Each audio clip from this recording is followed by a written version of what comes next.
Hi hello friends, ನನ್ನ ಅಡುಗೆ ಮನೆಗೆ ಸ್ವಾಗತ. ಇವತ್ತು ನಾನು ಮಾಡ್ತಿರೋದು ಉತ್ತರ ಕರ್ನಾಟಕದ ಗುರೆಳ್ಳು ಚಟ್ನಿ ಮಾಡೋದು ಹೆಂಗೆ ಅಂತ ತೋರಿಸ್ಕೊಡ್ತೀನಿ ರೀ. ಒಂದು ಪಾವು ಕೆ ಜಿ ಗುರೆಳ್ಳು ತೊಗೊಂಡಿನಿ ರೀ. ಇದು ಹುರ್ಕೋಬೇಕು. ಖಾರ ಪುಡಿ ಒಂದು 2 ಸ್ಪೂನ್ ತೊಗೊಂಡಿನಿ. ರುಚಿಗೆ ತಕ್ಕಷ್ಟು ಉಪ್ಪು ಹಾಕ್ಕೋಬೇಕು. ಒಂದು 2 ಗಡ್ಡೆ ಬೆಳ್ಳುಳ್ಳಿ ಸುಲಿದು ತೊಗೊಂಡಿನಿ ರೀ.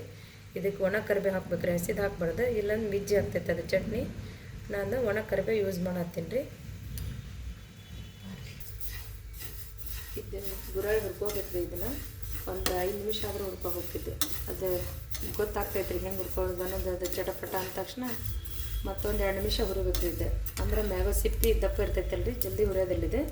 ಇದು ಹುರಿದ್ರೊಳಗನ ಚಟ್ನಿ ಘಮ ಭಾಳ ಬರ್ತೈತೆ ರೀ. ಇದು ಹುರ್ಕೊಳ್ಳೋದು ಆಯ್ತು ನೋಡಿರಿ, ಈ ಥರ ಬರ್ಬೇಕು ರೀ. ಇದು ಹುರಿದಿದ್ದು ಸ್ಮೆಲ್, ಆವಾಗ ಇದನ್ನು ಆರಿಸ್ಕೋಬೋದು ರೀ. ಈಗ ಇದು 1 ನಿಮಿಷ ಆರಬೇಕು ರೀ. ಇದು ಆರಿದಷ್ಟು ಚಟ್ನಿ ಚಲೋ ಬರ್ತೈತೆ ರೀ. ಉದುರು ಬಿಸಿ ಇದ್ದಾಗ ಹಾಕಿದ್ರೆ ಇದು ಮಿಜ್ಜಿ ಆಗ್ತೈತೆ ಚಟ್ನಿ. ಹಾಗಾಗಿ 1 ನಿಮಿಷ ಬಿಡೋಣ್ರಿ ಇದನ್ನು. ಈಗ ಇದು ಆರೈತ್ರಿ. ಈಗ ಇದನ್ನು ಮಿಕ್ಸಿ ಮಾಡ್ಕೊಂಬಿಡೋಣ್ರಿ. ಈಗ ಜಾರ್ನಾಗ ಹಾಕೊಳ್ಳೋಣ್ರಿ. ಇದನ್ನು ಹುರಿದಿವಲ್ರಿ ಗುರೆಳ್ಳು.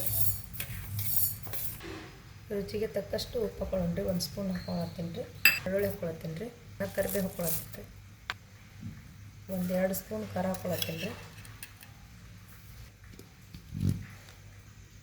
ಮಿಕ್ಸಿ ಮಾಡ್ಕೊಂಡೆ ನೋಡಿರಿ. ಚಟ್ನಿ ಈ ಥರ ಆಗೈತೆ ರೀ. ಇದು ಬೇಕಂತ ಸಾನ್ಗೆ ಹಿಡಿಬೋದು ರೀ. ನಾ ಇದು ಸಣ್ಣ ಆಗೈತಲ್ಲ, ಸಾನ್ಗೇನು ಹಿಡಿಯತ್ತಿಲ್ಲ ರೀ. ಇದನ್ನು ಮೊಸರು ಜೊತೆ ಕಾಂಬಿನೇಷನ್ ಭಾಳ ಚಲೋ ಆಗ್ತೈತೆ ರೀ. ಬಿಸಿ ರೊಟ್ಟಿ, ಮೊಸರು, ಗುರೆಳ್ಳು ಚಟ್ನಿ ತಿಂದು ನೋಡಿರಿ. ಗುರೆಳ್ಳು ಚಟ್ನಿ ರೆಡಿ ಆಗೈತೆ ರೀ. ಲೈಕ್ ಮಾಡಿ, ಶೇರ್ ಮಾಡಿ, ಸಬ್ಸ್ಕ್ರೈಬ್ ಮಾಡಿ. ನೀವು ಒಂದು ಸಲ ಮಾಡಿ ನೋಡಿರಿ.